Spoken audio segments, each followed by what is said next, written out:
Hello my student, कैसे हैं आप लोग? आई होप अच्छे ही होंगे। मैं भी अच्छी हूँ। आज मैं जो हूँ ये लेकर जो आई हूँ वो है सेंटेंस।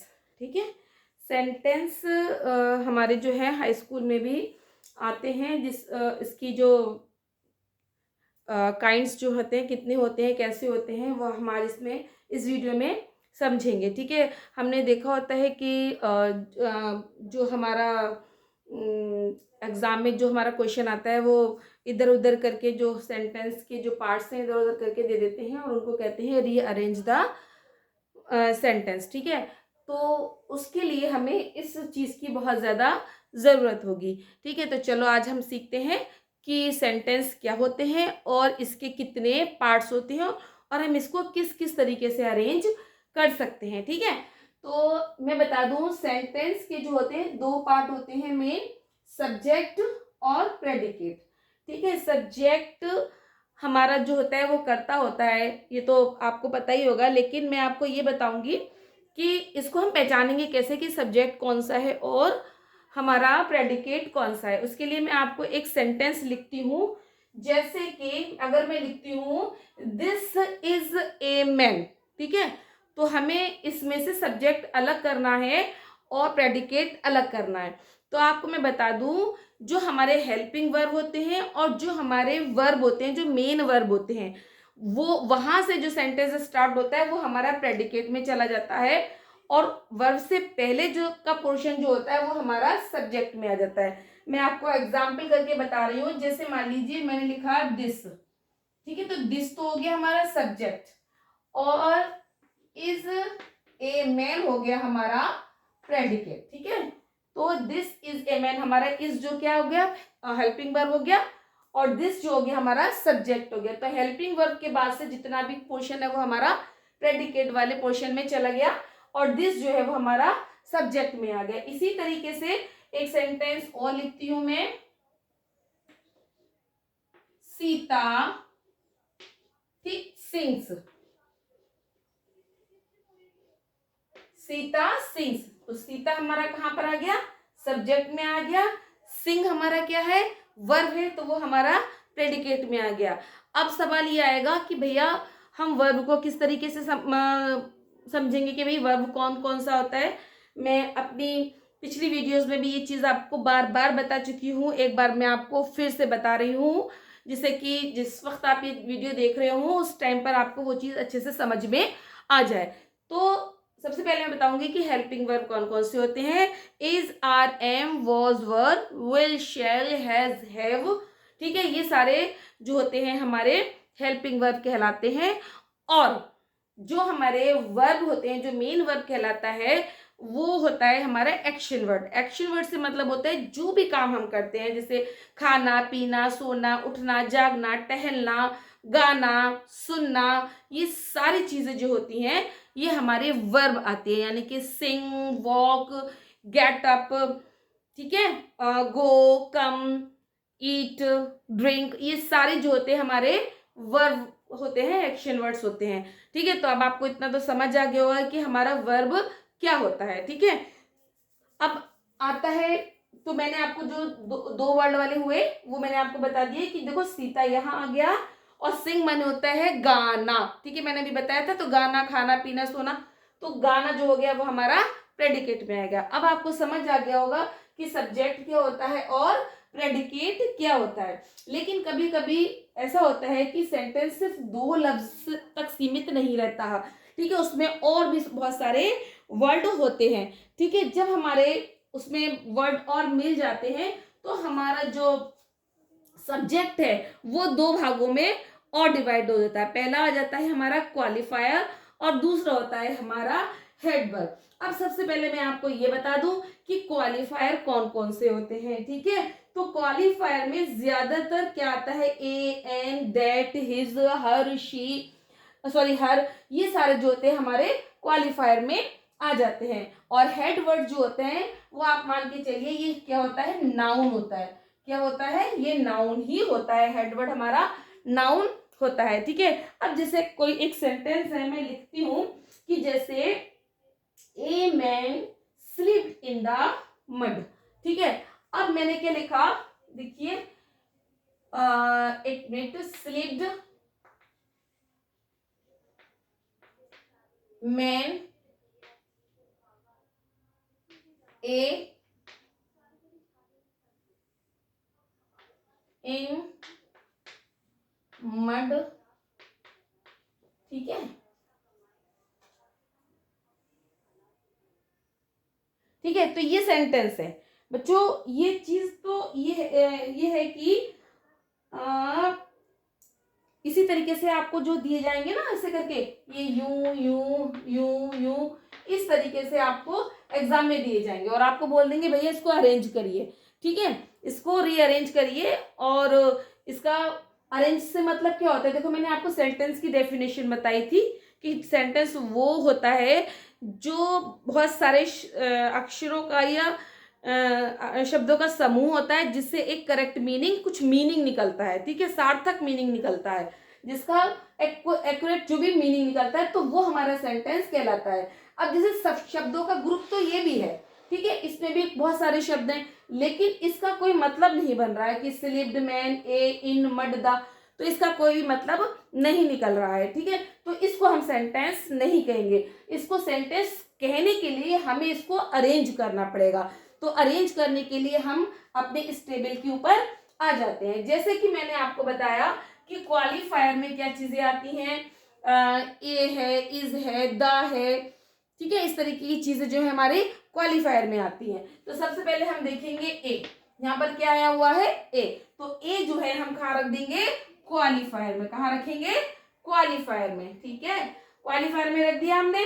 उसके बाद हमें क्या रखना है, हेड वर्ड रखना है। हेड वर्ड मतलब नाउन। अब इसमें नाउन क्या है, मैन, तो हमने यहाँ पर इसको मैन को रख दिया, ए मैन, तो ये हमारा ए मैन आ गया। उसके बाद क्या है, स्लीप्ड, ठीक है। अब देखिए हमारा क्वालिफायर भी कंप्लीट हो गया और हमारा हेडवर्ड भी कंप्लीट हो गया। अब बचा क्या, ये भी कंप्लीट हो गया, ये भी कंप्लीट हो गया। अब बचा क्या, स्लीप्ड इन मड और द, ठीक है। अब हमें यहां पर आना है प्रेडिकेट में। मैंने बताया था प्रेडिकेट का ऐसे स्टार्ट होगा, वर्ब से शुरू होगा। तो इसमें वर्ब क्या है, स्लिप्ड, स्लिप्ड माने फिसलना, ठीक है। तो यहां पर ये हमारा वर्ब हो गया, तो यहां हम लिखेंगे स्लीप्ड, ठीक है, स्लीप्ड इन द मड। अच्छा, इन द मड को भी मतलब हमारे प्रेडिकेट में स्लिप्ड के बाद किस किस तरीके से हम आगे रखेंगे, उसकी क्या पहचान होगी, वो जब मैं प्रेडिकेट वाला पोर्शन बताऊंगी तो वो चीज आपको मैं अलग से समझाऊंगी। अभी आप सिर्फ इतना ही समझ लीजिए कि देखिए हमने a man slipped in the mud, यानी कि हुआ क्या कि ए हमने यहाँ रख दिया ए मैन, तो पूरा हमारा ए मैन हमारा क्या हो गया, सब्जेक्ट हो गया, ठीक है। तो ए मैन पूरा क्या हो गया, हमारा सब्जेक्ट है, हालांकि वो दो में बटा हुआ है। ए को हम क्वालिफायर कहेंगे और मैन को हम क्या कहेंगे, हेड वर्ड कहेंगे। और देखिए उधर देखिए स्लिप्ड इन द मड, तो जहां से वर्ब शुरू हुआ वो हमारा जो है प्रेडिकेट में आ गया, ठीक है। अब हमारा देखिए आगे बढ़कर देखेंगे तो हमारा जो क्वालिफायर है और डिटरमाइनर दोनों सेम ही होते हैं, लेकिन हेड वर्ड जो है वो हमारा दो शब्दों में बढ़ जाता है। एक होता है एडजेक्टिव और दूसरा होता है हमारा नाउन होता है, ठीक है। तो इसके लिए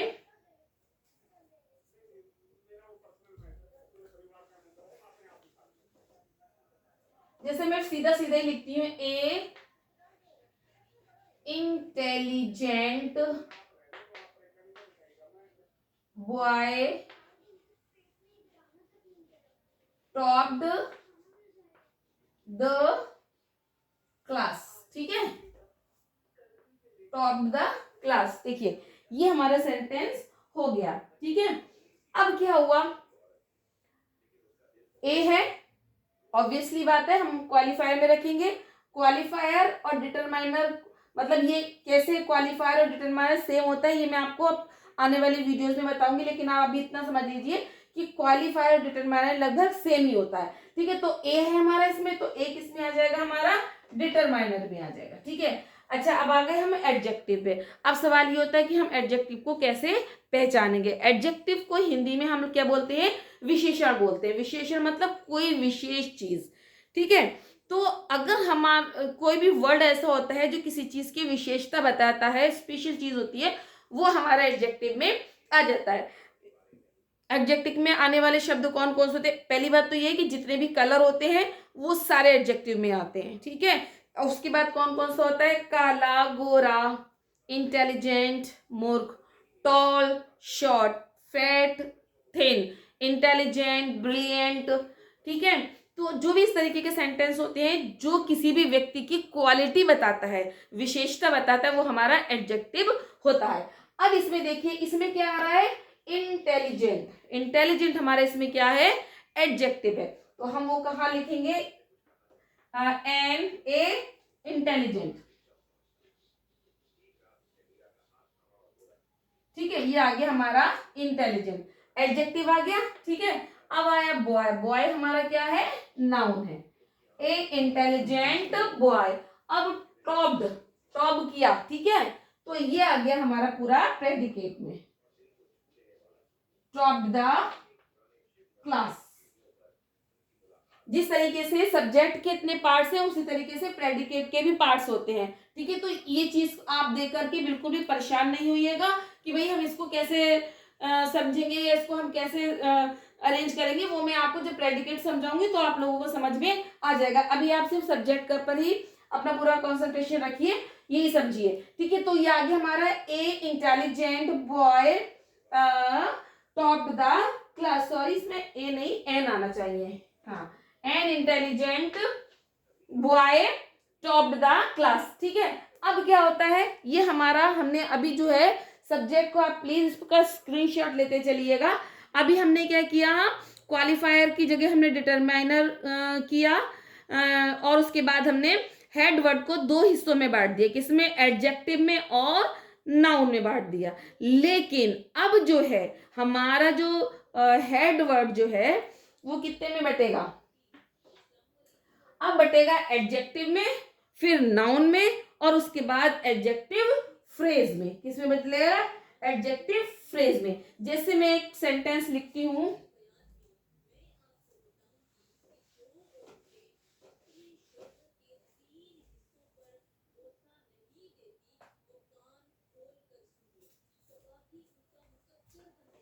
माई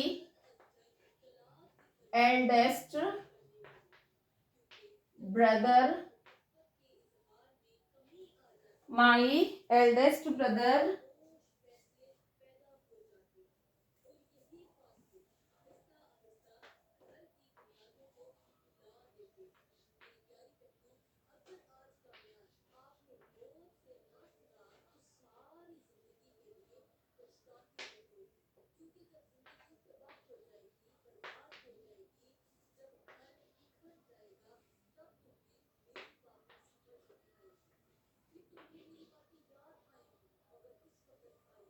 ठीक है। ये हो गया हमारा अगला सेंटेंस कि my eldest brother practising in Delhi is a lawyer, ठीक है। प्रैक्टिसिंग, PRA प्रैक्टिसिंग, ठीक है।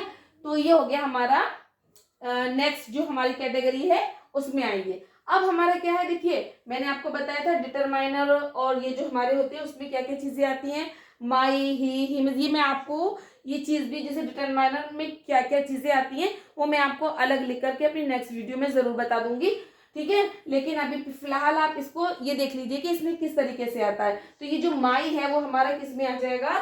डिटरमाइनर में आ जाएगा। किसमें आ जाएगा? माई आ गया हमारा डिटरमाइनर। अभी मैंने आपको बताया था कि जो भी विशेषता होती है वो हमारी किस में आती है?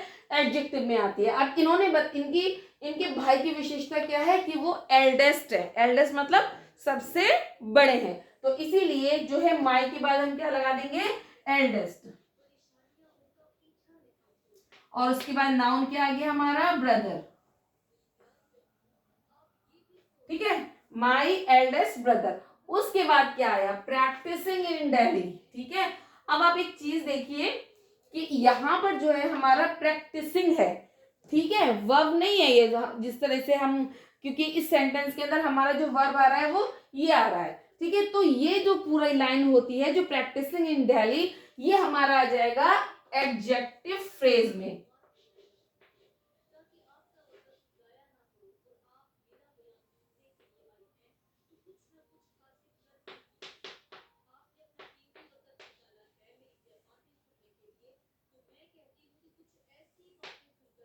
ठीक है, तो ये कहां पर आ गया हमारा एडजेक्टिव फ्रेज के अंदर आ गया। ठीक है, अब मैंने आपको बताया था ना प्रेडिकेट कहां से आ जाएगा, जहां पर भी हेल्पिंग वर्ब या वर्ब होगा वो हमारा प्रेडिकेट में आ जाएगा। यहां आ जाएगा इज ए लॉयर। ठीक है, ये हमारा जो है हो गया। तो हम लोगों ने आज आप क्या क्या सीखा, सेंटेंस कितने उसमें होता है, सब्जेक्ट में बचता है और प्रेडिकेट में डिवाइड होता है। उसके बाद सब्जेक्ट में क्या आता है, क्वालिफायर, हेडवर्ड। ठीक है, उसके बाद हेडवर्ड को एडजेक्टिव नाउन में, और उसके बाद इसी हेडवर्ड को एडजेक्टिव नाउन और एडजेक्टिव फ्रेज में बदल दिया जाता है। बेसिकली आप जो है इस लाइन को ज्यादा अच्छी तरीके से देख लीजिए। जो क्रम जो है इसका, ये वाली लाइन देखिए, जो इजी तरीका होता है ना सीखने का। जैसे हमने सीख लिया डिटर्मिनर या एडजेक्टिव, उसके बाद क्वालिफायर या डिटर्मिनर, उसके बाद एडजेक्टिव, उसके बाद नाउन, उसके बाद एडजेक्टिव फ्रेज या और उसके बाद में प्रेडिकेट। अब फॉर एग्जांपल जैसे मान लीजिए मैं लिख रही हूं कि ए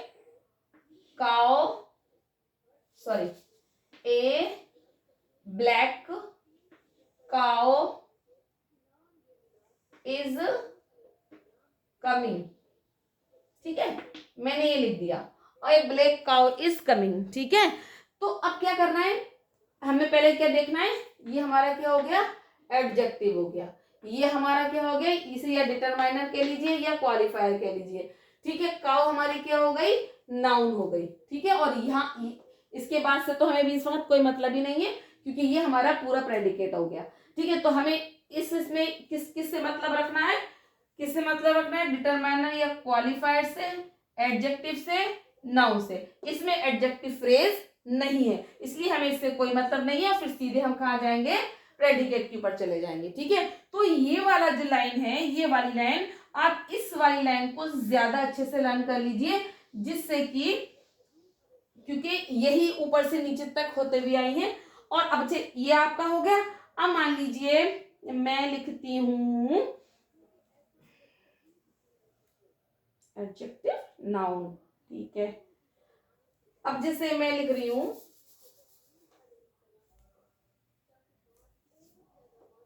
अब आप एक चीज और देखिए, मैं लिखूंगी रोहन गोज टू होम। ठीक है, रोहन कहाँ जा रहा है, घर जा रहा है। अब इसमें क्या क्या चीजें दिख रही हैं आपको, एक सब्जेक्ट दिख रहा है, और ये जो है यहां से ये सारा हमारा क्या हो गया, ये प्रेडिकेट हो गया, और ये खाली हमारा सब्जेक्ट हो गया। ठीक है, इसमें कुछ भी अलग नहीं है, सब्जेक्ट कुछ नहीं है, सिर्फ एक ही है, वो हमारा सब्जेक्ट हो गया। लेकिन अगर मैं इसी को लिखती हूं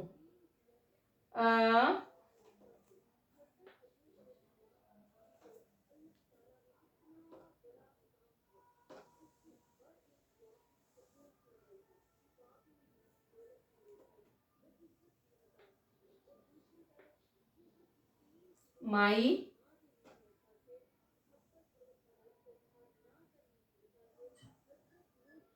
good brother goes to home. ठीक है, अब मैंने ये लिखा। अब इसमें देखिए हमारा क्या है, गोज ये है, वर्ब हो गया। तो ये वाले यहां से ये जितना भी पोर्शन है, ये तो हमारा हो गया प्रेडिकेट। ठीक है, अब बचा क्या, ये तो ये पूरे का पूरा जो है वो हमारा क्या हो जाएगा, सब्जेक्ट हो जाएगा। वो वक्त क्या था, सिर्फ रोहन ही था, लेकिन यहाँ पर 3 वर्ड है, 1 2 3। ठीक है, तो ये हमारा क्या हो जाएगा, डिटरमाइनर या क्वालिफायर। गुड हो जाएगा हमारा एडजेक्टिव। ठीक है, और ब्रदर हो जाएगा हमारा नाउन। ठीक है, तो ये इस तरीके से जो है आपने डिवाइड करा। मैं आप लोगों को बार बार बोल रही हूँ, ये वाली लाइन जो है वो आप बहुत ही अच्छे से लर्न कर लीजिए। लर्न तो पूरा ही करना चाहिए, लेकिन अगर आपको वो अच्छे से लर्न हो जाएगी तो अगर मान लीजिए किसी में एडजेक्टिव फ्रेज नहीं है तो आप मत लगाइए, एडजेक्टिव और नाउन दिखाई दे रहा है तो आप सिर्फ उतना ही लगा दीजिए। और अगर किसी में एडजेक्टिव नहीं दिखाई दे रहा है तो आप एडजेक्टिव मत लगाइए, खाली my brother practising in Delhi ये लिख दीजिए, तो ये पूरा हमारा समझ आ जाएगा अगर आपको ये पूरी टेबल लर्न हो गई। ठीक है, इसके अलावा एक आता है जिसमें टू लगाते हैं हम, ठीक है, टू लगाकर बनाते हैं और एक हम जो है जीरण लगा करके बता देते हैं। ठीक है, और वेट फॉर ए मिनट्स,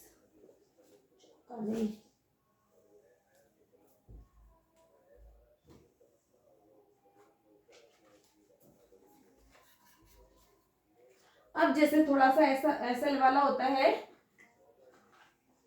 मैं नीचे ही बता देती हूं, जैसे walking is good for health. ठीक है, तो ये जो आईएनजी लगवाले जो हमारे जीरेंड होते हैं वो स्टार्टिंग में लग जाते हैं, तो ये हमारे सब्जेक्ट करके बन जाते हैं और ये हमारा जो है पूरा प्रेडिकेट के अंदर आ जाता है। इसके अलावा भी जो होता है एक सेंटेंस हमारा होता है टू करके लगता है। ठीक है, अगर हम इसको वॉकिंग ना लिख करके लिखें, to walk is good for health. ठीक है, तो इसको टू वॉक को भी जो है अपना जो है स्टार्टिंग में लगाएंगे टू वॉक, और बाकी जो हमारा प्रेडिकेट जो है वो वर्ब के बाद से शुरू हो जाएगा। ठीक है, तो ये जो चीजें थी मैंने आपको जो अभी सिखाई हैं वो हमारी सेंटेंस के सब्जेक्ट्स के पार्ट थे। ठीक है, अगला और प्रेडिकेट सिखाने के लिए इंशाल्लाह मैं आपसे अपनी अगली वीडियो में मिलूंगी जिसमें आपको प्रेडिकेट समझाऊंगी। ये बहुत इंपॉर्टेंट पोर्शन है इंग्लिश ग्रामर का, क्योंकि आप लोगों को इसको सीखना भी चाहिए और समझना भी चाहिए। ठीक है, और हाई स्कूल में बच्चों को ये वाले जो क्वेश्चंस हैं वो ज़रूर आते हैं रीअरेंजिंग वाले, तो इसलिए आप इसे बहुत ध्यान से सीख लीजिए। कुछ समझ में नहीं आए तो कमेंट में मुझे कमेंट कीजिए, मैं आपको फिर से समझा दूंगी। और अगर समझ आ गया तो वो भी प्लीज़ आप उसमें लिखिए। देखिए इस वक्त जो है व्हाट इज़ द टाइम, 2:30 बज रहे हैं। ठीक है, इस टाइम तक मैं आपके लिए जाग रही हूँ, वीडियो बना रही हूँ। ठीक है, जिससे कि आप लोगों को मेरी वीडियो से फ़ायदा हो। मैं आप लोगों से फोर्स नहीं करूँगी कि आप सब्सक्राइब कीजिए, समझ आ रहा है तो सब्सक्रिप्शन दीजिए, अदरवाइज कोई बात नहीं है, आप बस पढ़िए मुझसे। ठीक है, मेरा समझिए, और ये पढ़ने के बाद, मेरे साथ पढ़ने के बाद या मेरे साथ सीखने के लिए आपको कुछ भी आता है और वो आपकी कहीं पर भी काम आता है, आपके लिए गुड रहता है, अच्छा रहता है, बेनिफिशियल रहता है, तो मुझे बहुत ज़्यादा खुशी होगी। तो आपको अगर मेरी चीज़ें समझ आ रही हैं तो प्लीज़ वो ज़रूर कमेंट में लिख दिया करें। ठीक है, और अगर कुछ समझ में नहीं आ रहा है, कुछ ना पसंद है, तो वो भी मुझे ज़रूर दीजिए अपना फीडबैक, जिससे कि मैं अपनी चीज़ों में सुधार कर सकूं। Thank you very much.